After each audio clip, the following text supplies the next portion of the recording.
So hello everyone, welcome back to our channel Algo Brain AI. तो आज से हम एक नई प्लेलिस्ट बना रहे हैं जिसमें हम सारे एआई बेस्ड प्रोजेक्ट कवर करेंगे। इसमें हम टेक्स्ट रिलेटेड डेटा भी कवर करेंगे, इमेज रिलेटेड डेटा पे भी काम करेंगे।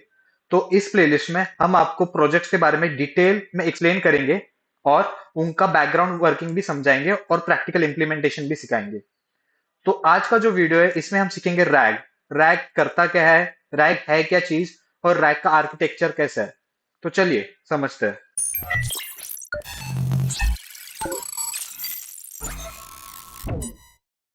तो आज हम सीख रहे हैं रैग।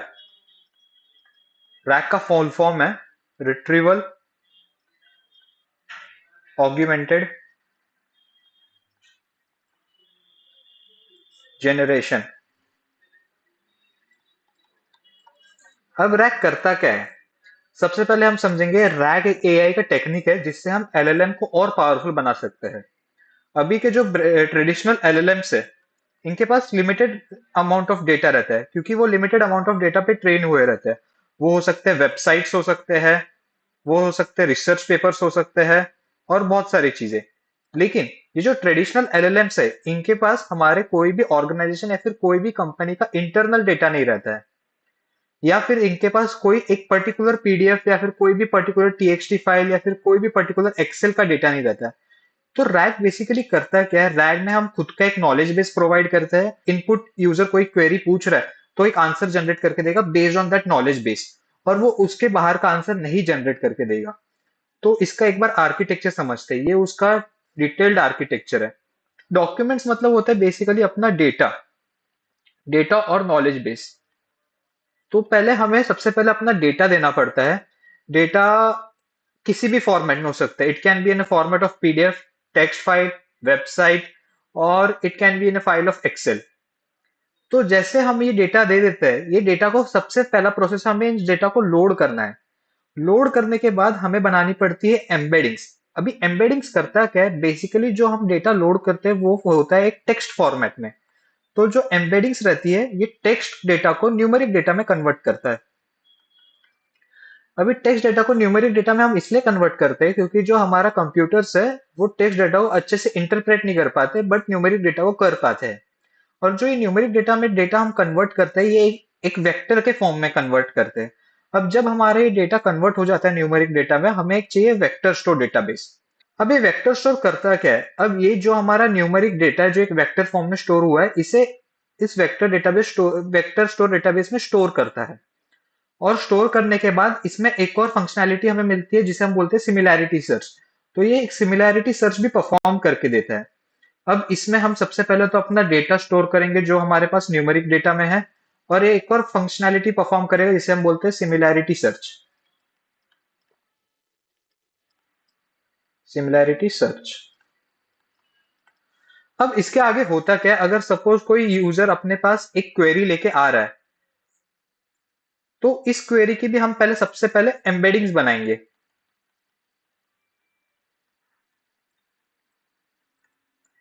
एम्बेडिंग्स बनाने के बाद जब ये डेटा न्यूमेरिक डेटा में कन्वर्ट होता है, तो ये जो इनपुट क्वेरी है ये वेक्टर स्टोर के साथ एक मैथमेटिकल कैलकुलेशन बैकग्राउंड में परफॉर्म करती है, जिसके बेसिस पे जो भी सिमिलर वेक्टर्स है वो हम रिट्रीव कर पाते हैं। तो जैसे वो डेटा जब हम रिट्रीव कर पाते हैं तो हम उसे भेजते हैं एलएलएम के पास थ्रू प्रॉम्प्ट। अब ये प्रॉम्प्ट करता क्या है, बेसिकली जो प्रॉम्प्ट है ये हमारे यूजर क्वेरी और रिट्रीव किए हुए डेटा को, प्रॉम्प्ट बेसिकली हमारे एलएलएम को गाइड करता है कि जो हमारा रिट्रीव किया हुआ डेटा है वो एज पर यूजर क्वेरी किस स्ट्रक्चर में आउटपुट में हमें चाहिए। तो बेसिकली ये हमारे एलएलएम को सिर्फ और सिर्फ गाइड कर रहा है एक स्ट्रक्चर बताने के लिए। अब एलएलएम करेगा ये जो हमारे रिट्रीव किए हुए डेटा है उसे बेसिकली वो एक पैराफ्रेज करेगा, या फिर आप उसे समराइज बोलोगे, और इस स्ट्रक्चर में करेगा जिस स्ट्रक्चर में यूजर को एक्सपेक्टेड आउटकम चाहिए। तो उसके बाद हम एक आउटपुट प्रोवाइड करते हैं। तो ये एक बेसिक स्ट्रक्चर है रैक का।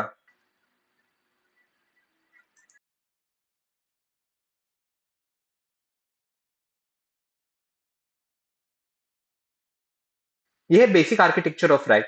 अब जब हम डेटा लोड कर लेते हैं और एम्बेडिंग्स के लिए भेजते हैं, इसके पहले हम एक ट्रांसफॉर्मेशन परफॉर्म करते हैं हमारे डेटा के ऊपर, जिसे हम बुलाते हैं चंक्स।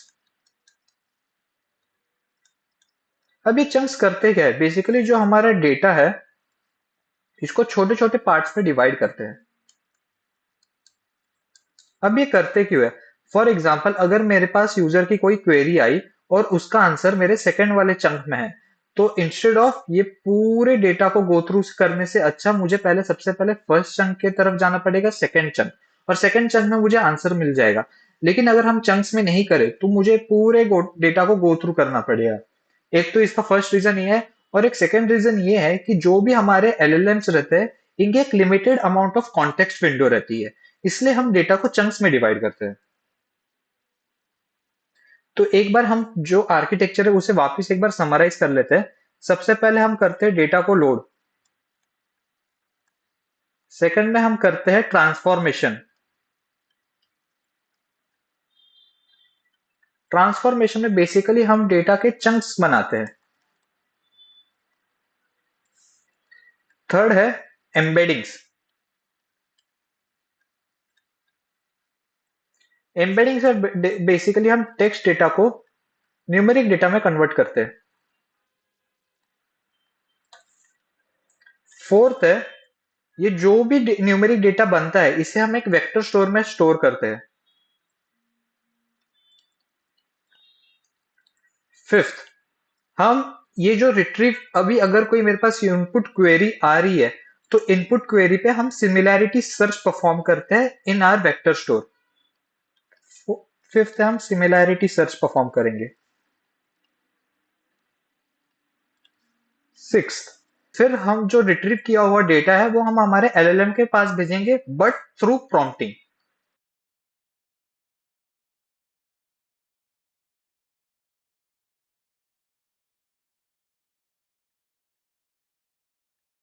और सेवेंथ, लास्ट में हमें एक आउटपुट जनरेट करके मिलेगा। तो ये है बेसिक आर्किटेक्चर ऑफ रैक। तो चलिए इसका प्रैक्टिकल इंप्लीमेंटेशन देखते हैं। अब एक रिसर्च पेपर है, attention is all you need. तो ये एक बहुत फेमस रिसर्च पेपर है, इसके ऊपर हम रैग इंप्लीमेंट करेंगे। तो सबसे पहले हम सारे अपनी डिपेंडेंसीज इंस्टॉल कर लेते हैं। सबसे पहले हम इंपोर्ट करेंगे लैंगचेन। लैंगचेन एक बहुत ही अमेजिंग फ्रेमवर्क है जिसके ऊपर हम ये पूरा प्रोजेक्ट इंप्लीमेंट करेंगे। तो मेरे इसमें ऑलरेडी रिक्वायरमेंट सेटिस्फाइड है, तो आप ऐसे वन बाय वन करके ये सारे डिपेंडेंसीज को इंस्टॉल कीजिए। फिर लैंगचेन कम्युनिटी, जो हमें वेक्टर स्टोर्स बनाने पड़ते हैं, वेक्टर डेटाबेस हमें बनाने पड़ते हैं, वो सारे डिपेंडेंसीज इस लाइब्रेरी के अंदर है, लैंगचेन कम्युनिटी। ये जो प्रोजेक्ट है ये हम जेमिनाई के थ्रू इंप्लीमेंट करेंगे, तो इसलिए हमें लैंगचेन अंडरस्कोर गूगल अंडरस्कोर जेन एआई भी इंपोर्ट करना पड़ रहा है। ये प्रोजेक्ट को हम, जो हमारा एलएलएम रहेगा इस प्रोजेक्ट के लिए वो रहेगा जेमिनाई फ्लैश 1.5, उसको हम एक्सेस करेंगे थ्रू एक एपीआई की। फिर नेक्स्ट है पाईपीडीएफ। पाईपीडीएफ क्यों, जो हमारा डेटा रहता है फर्स्ट ऑफ ऑल हमें उस डेटा को लोड करना पड़ता है, और जो हमारा डेटा है वो एक पीडीएफ के फॉर्मेट में है, इसलिए पाईपीडीएफ। और फेस सीपीयू एक वेक्टर डेटाबेस है, इसलिए हम फेस सीपीयू को भी डाउनलोड कर रहे हैं। वेक्टर स्टोर्स बहुत टाइप के होते हैं, फेस है, क्रोमा डीबी है और पाइनकोनर, ऐसे बहुत सारे वेक्टर डेटाबेसेस है। हम इस प्रोजेक्ट के लिए फेस यूज करेंगे, और फेस फ्री ऑफ कॉस्ट है। तो सबसे पहले हमने ये सारे डिपेंडेंसीज डाउनलोड करने के बाद हम इन्हें इंपोर्ट कर लेते हैं। सबसे पहले हमने इंपोर्ट किया है ओएस मींस ऑपरेटिंग सिस्टम। इसके थ्रू हमारी जो एलएलएम है फ्लैश जेमिनाई फ्लैश 1.5, उसकी एपीआई को कॉल करेंगे, और उस एपीआई के थ्रू हम हमारे एलएलएम को कॉल करेंगे। सेकंड है लैंगचेन। लैंगचेन जैसे मैंने आपको बता दिया, लैंगचेन एक अमेजिंग फ्रेमवर्क है, तो हम लैंगचेन के हेल्प से प्रोजेक्ट इंप्लीमेंट करेंगे। अब जब LangChain underscore community dot document loader import PyPDF, अब उसके बाद हम इंपोर्ट कर रहे हैं पाई पीडीएफ लोडर। अब बेसिकली ये जो पाई पीडीएफ लोडर है, ये पाई पीडीएफ लोडर पीडीएफ में से जो भी डेटा है उसको लोड करेगा। नेक्स्ट है फेस। फेस एक टाइप का वेक्टर डेटाबेस है जिसकी हमें जरूरत पड़ेगी वेक्टर, अपने न्यूमेरिक वेक्टर डेटा को एक वेक्टर स्टोर में स्टोर करने के लिए। फिर है chat Google generative AI. Chat Google generative AI के थ्रू हम हमारा एक लाइब्रेरी जिसके थ्रू हम अपने एलएलएम को कॉल करेंगे। इसके बाद हम जो एम्बेडिंग्स क्रिएट करेंगे, एम्बेडिंग्स क्रिएट करने के लिए हमें जो मॉडल चाहिए वो भी हम गूगल का ही यूज करेंगे इसमें। और लास्ट है रिकर्सिव कैरेक्टर टेक्स्ट प्रिंटर, जो चंक्स बनाने में हमारी हेल्प करेगा। तो वन बाय वन हमें अभी इसका प्रैक्टिकल इंप्लीमेंटेशन देखते हैं। सबसे पहले हम अपनी जो जेमिनाई की है, तो सबसे पहले हम पहले उसकी एक एपीआई की सेट कर लेते हैं। हम करेंगे OS dot Narayan Google API की। अब हमें इसकी एपीआई की मिलेगी कहाँ से? तो सबसे पहले आप अपने गूगल पे जाइए, क्रोम में जाते ही आप सर्च कीजिए गूगल जेमिनाई एपीआई की।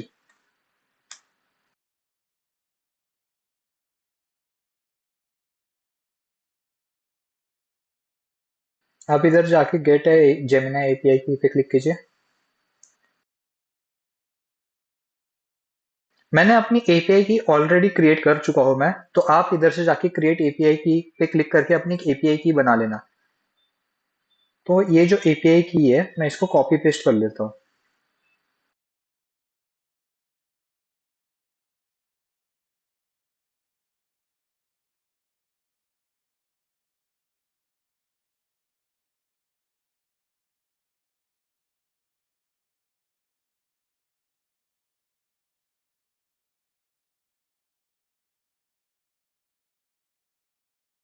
अब इधर आपको अपनी एपीआई की इंसर्ट करने डबल कोट्स के अंदर। अब जो हमारी एपीआई की है वो एक क्रेडेंशियल है जो मैं किसी के साथ शेयर नहीं करना चाहता हूँ। तो मैंने ऑलरेडी वो की इधर पेस्ट करके ये सेल रन कर चुका हूँ। तो आप अपनी अपनी की इधर इंसर्ट करके आप जेमिनाई मॉडल को एक्सेस कर सकते हो। अब जो हम मॉडल एक्सेस कर रहे हैं वह जेमिनाई फ्लैश 1.5। अब हम जेमिनाई फ्लैश 1.5 क्यों ले रहे हैं? क्योंकि इसका एक फ्री टायर होता है जिधर ये 15 रिक्वेस्ट पर मिनट एक्सेप्ट करता है, 1 मिलियन टोकन्स पर मिनट जनरेट करके देता है और 1500 रिक्वेस्ट पर डे जनरेट करके देता है। अगर आपको चाहिए कि मेरे जो रिक्वेस्ट है वो 15 रिक्वेस्ट पर मिनट से एक्सीड कर रहे हैं या फिर उससे भी 1 मिलियन टोकन्स पर मिनट से एक्सीड कर रहे हो, तो इसका पे एज यू गो प्लान भी खरीद सकते हो।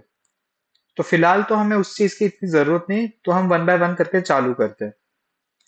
तो सबसे पहले हम अपने पीडीएफ को लोड करेंगे। अब सबसे पहले हम अपने पीडीएफ को लोड करेंगे, तो उसके लिए हम पहले करेंगे लोड बाय पीडीएफ। और इसके अंदर हमें अपने रे पीडीएफ का पाथ सेंड करना पड़ेगा, तो हम इसका कॉपी पाथ कर लेते हैं। तो ये हमारे पीडीएफ का पाथ है। अभी इस पीडीएफ को हम एक बार लोड कर लेते हैं।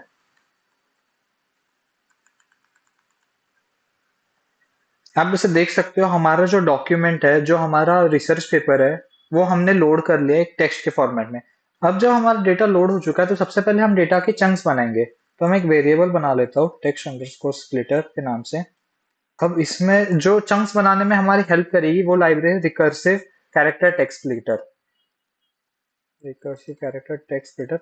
अभी सबसे पहले हमें मेंशन करना पड़ता है चंक का साइज,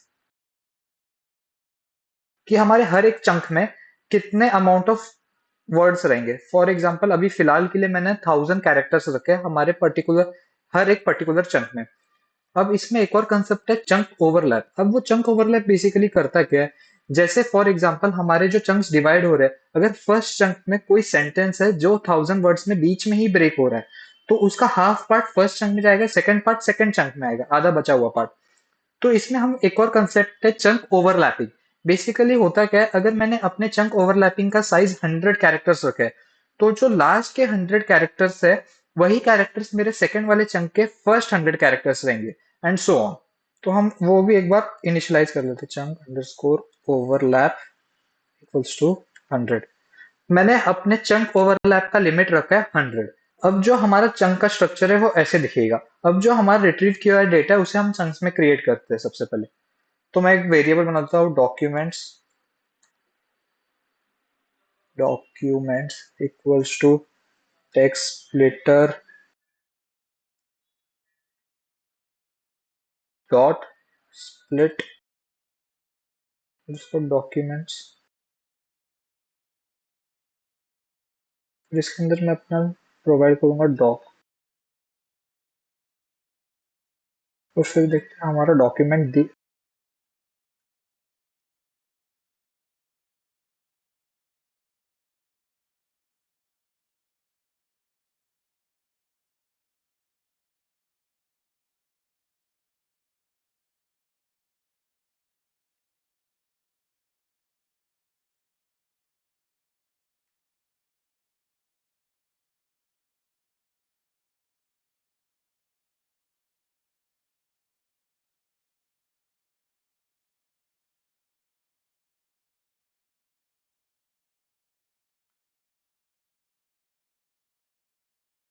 तो जो हमारा चंक्स है वो कुछ इस प्रकार दिखेंगे।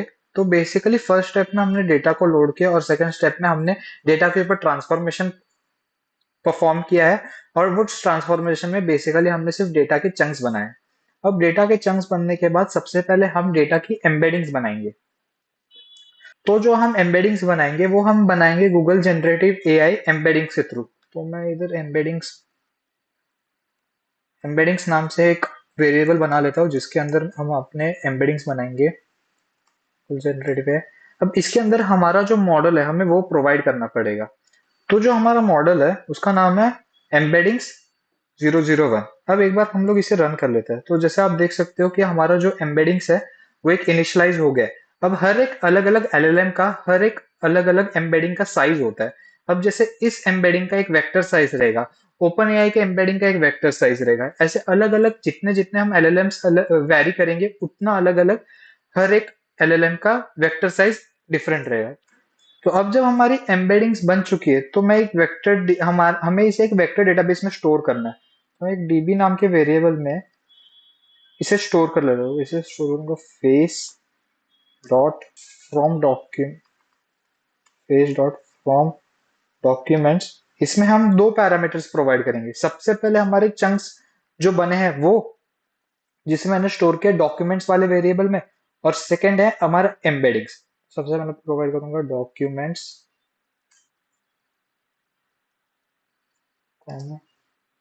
एम्बेडिंग्स।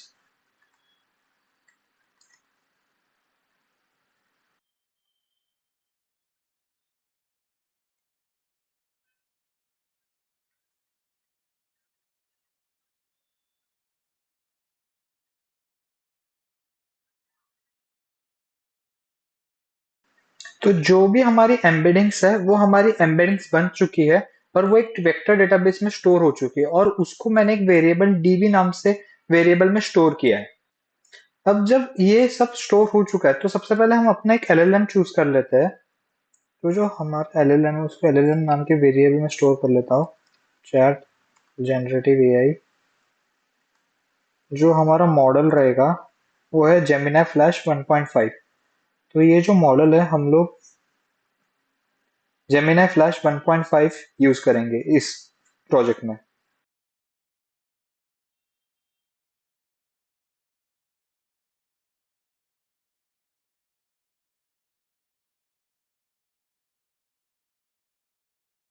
और इसका हम एक टेम्परेचर सेट कर लेते हैं विच इज अराउंड 0.5 0.7। अब टेम्परेचर होता क्या है, टेम्परेचर की रेंज रहती है 0 से लेके 2 के बीच में। जितना टेम्परेचर 0 के पास में रहेगा वो उतना एक्यूरेट आंसर देगा, लेकिन उसमें उतना रैंडमनेस और उतना क्रिएटिविटी नहीं रहेगा। लेकिन टेम्परेचर 2 के पास में रहेगा तब उसका क्रिएटिवनेस ज्यादा हो जाएगा। लेकिन उसमें कभी कभी ऐसा भी हो सकता है कि जो डॉक्यूमेंट में नहीं दिया है वो भी जनरेट कर रहा है। तो इसलिए हम उसको 0.7 सेट कर रहे हैं। अब जब हमने एलएलएम एक्सेस कर चुके हैं तब हम अपना एक प्रॉम्प्ट टेम्पलेट सेट करते हैं। तो उसके लिए आई थिंक मैंने prompt chat prompt template import नहीं किया, तो उसके लिए हम करेंगे from langchain 4 dot prompts import chat prompt template। prompt equals to chat prompt template dot from underscore template।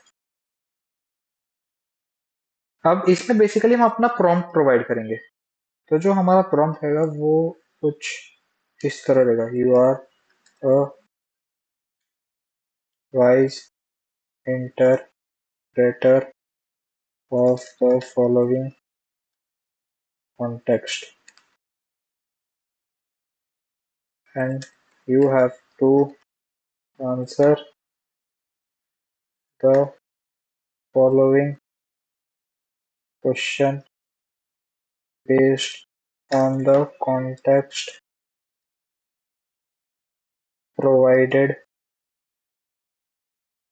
to you।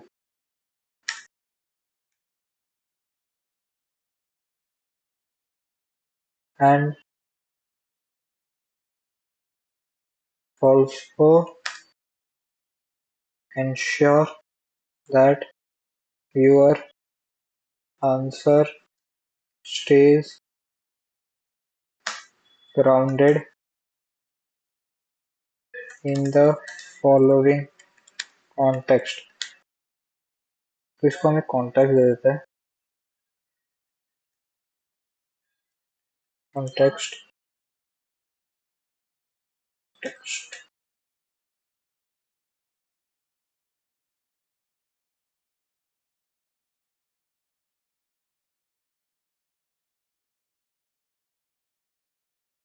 तो बेसिकली ये हमारा एक चैट प्रॉम्प्ट टेम्पलेट रहेगा। अब होगा ऐसा, जो भी हमारा रिट्रीव किया हुआ डेटा रहेगा वो हमारे एलएलएम के पास जाएगा थ्रू दिस प्रॉम्प्ट। तो एक बार हम अभी तक हमने सबसे पहले डेटा को लोड किया, डेटा के चंक्स बनाए। चंक्स बनाने के बाद उसे हमने वेक्टर डेटा में स्टोर किया। वेक्टर डेटा में स्टोर करने के बाद हमने एक एलएलएम इनिशियलाइज किया और एक प्रॉम्प्टिंग दी। लेकिन अभी तक हमने एक क्वेरी नहीं दी, और जो क्वेरी देंगे उधर से हमने एक सिमिलैरिटी सर्च, एक ऑपरेशन परफॉर्म नहीं किया। तो अभी वो करते हैं। तो सबसे पहले मैं एक अपनी चेन बनाऊंगा जिसमें मेरा एलएलएम और प्रॉम्प्ट दोनों रहेगा।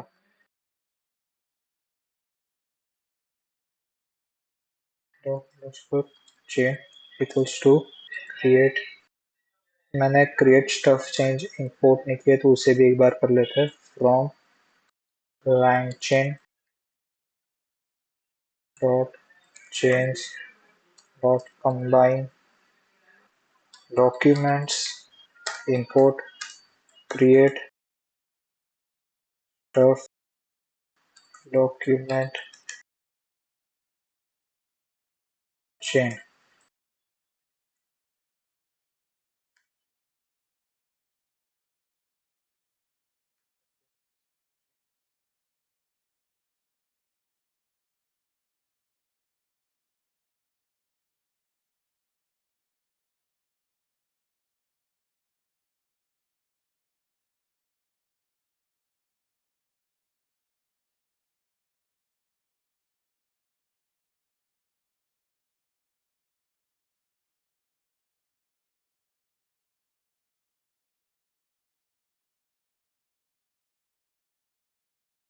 तो जो हमारी क्रिएट स्टफ चेन रहेगी इसमें रहेगा हमारा एलएलएम और प्रॉम्प्ट।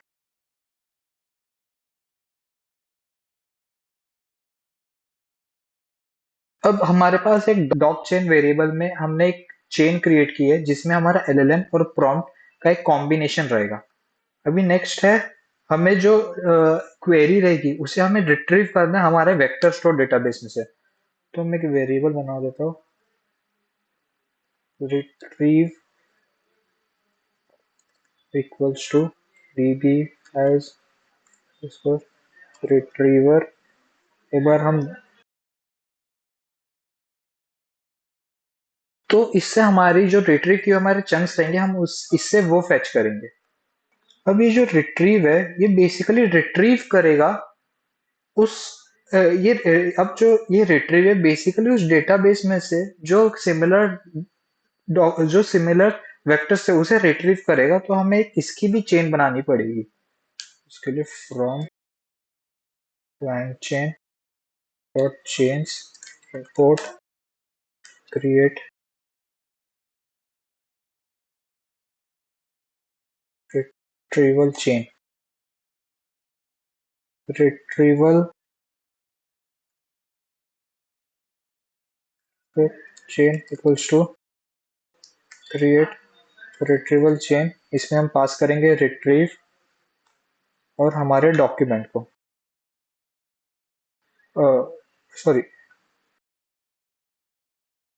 और हमारे इसमें हम पास करेंगे रिट्रीव और डॉक चेन को।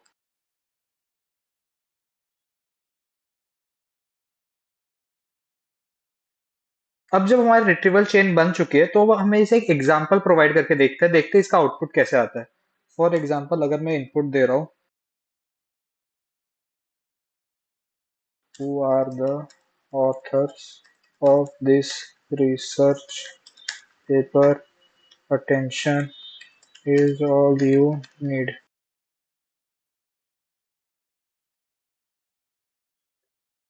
तो इसको मैं एक रिस्पॉन्स वेरिएबल में स्टोर कर देता हूँ। Response equals to retrieval chain dot invoke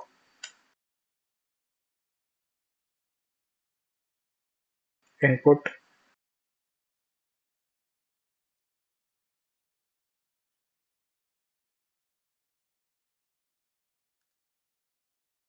input में हम अपना इनपुट वेरिएबल देंगे।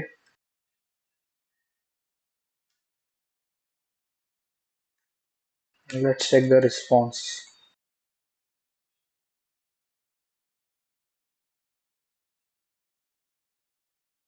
अच्छा, सॉरी, ये डबल कोट्स नहीं चाहिए।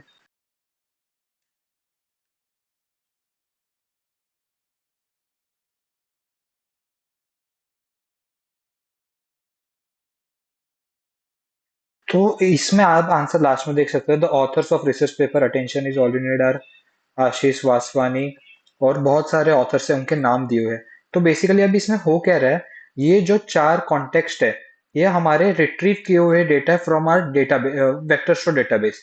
तो ये चार बाय डिफॉल्ट वो हमें उसमें चार मोस्ट सिमिलर चंक्स रिट्रीव करके दिए, और बेस्ड ऑन दैट चंक्स, वो जब चंक्स रिट्रीव हुए थे तब हमने वो हमारे एलएलएम को प्रोवाइड किए थ्रू प्रॉम्प्टिंग। और उसके बाद एलएलएम को प्रॉम्प्टिंग ने एलएलएम को एक स्ट्रक्चर बताया कि आउटपुट स्ट्रक्चर किस फॉर्मेट में चाहिए, और देन ये हमें फाइनल आउटपुट मिला। अगर सिर्फ मुझे इसका आंसर चाहिए तो इसका आंसर कैसे मिलेगा?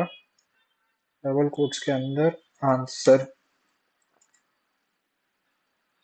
तो आप देख सकते हो इधर हमें सिर्फ फाइनल आंसर मिला है। The author of this research paper attention is all you need are Ashish Vaswani, Noam Shazeer, Niki Parmar, Jakob and so on. तो एक बार मैं इसको समराइज कर देता हूँ हमने किया क्या। सबसे पहले हमने डेटा कलेक्ट किया, डेटा लोड किया। फिर डेटा को लोड करने के बाद हमने उसको चंक्स में डिवाइड किया। अब चंक्स में क्यों डिवाइड किया? क्योंकि हर एक एलएलएम का एक लिमिटेड कॉन्टेक्स्ट विंडो रहता है, इसलिए हमने उसे चंक्स में डिवाइड किया। फिर चंक्स में डिवाइड करने के बाद हमने उसके ऊपर एम्बेडिंग परफॉर्म की। एम्बेडिंग बेसिकली करता क्या, टेक्स्ट डेटा को न्यूमेरिक डेटा में कन्वर्ट करता है इन अ फॉर्म ऑफ वेक्टर। फिर ये सब होने के बाद हमें एक वेक्टर स्टोर डेटाबेस चाहिए जिसमें हम ये सारे वेक्टर्स हम जिसमें स्टोर कर पाए। तो हमने उसमें फेस का यूज किया। फिर आफ्टर दैट जो भी हमारे इनपुट क्वेरी आ रहा था उसमें हमने पहले सिमिलैरिटी सर्च किया, और based on that similarity search हमने हमारे एलएलएम ने एक आंसर जनरेट करके दिया। तो इस वीडियो में यह हमारा फाइनल आउटपुट रहा है। तो ऐसे एआई रिलेटेड प्रोजेक्ट्स हम इस प्लेलिस्ट में और इम्प्लीमेंट करेंगे, जिसमें हम आपको इसके बारे में पूरा बैकग्राउंड वर्किंग बताएंगे, इसका प्रैक्टिकल इंप्लीमेंटेशन बताएंगे, इसका आर्किटेक्चर बताएंगे। अगर आपको ऐसी एआई बेस्ड प्रोजेक्ट्स के बारे में नॉलेज चाहिए तो please subscribe to our channel, and also comment down below कि अगला वीडियो आपको किस एआई बेस्ड प्रोजेक्ट के ऊपर चाहिए। Thank you.